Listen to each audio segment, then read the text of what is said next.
Hello po, magandang hapon sa lahat nating mga kaibigan dyan, mga kalabli nating followers. Nagluluto po ako ng long life bihon. Dahil birthday ng asawa ko, kahit bihon man lang, mapaghandaan. Kaya, kahit bihon man lang to, at least,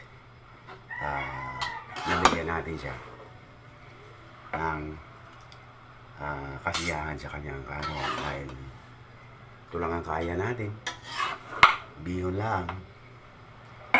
Pero kahit bihon ay puno naman ng pagmamahal to. Kaya para sa misis ko, ito, luto natin sa kanya yung bihon. Kaya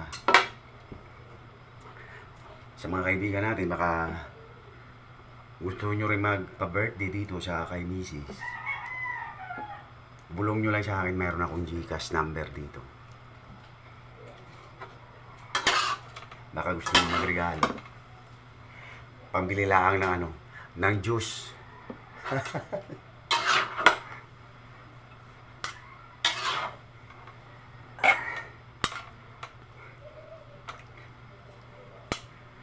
Kahit bihon lang ay sama-sama naman namin pagsasaluhan to. Malaking bagay na to, ma-celebrate namin yung birthday niya. Kaya kung mayroon kayo dyan, pahingi naman, pambiling juice lang. Kaya bye-bye.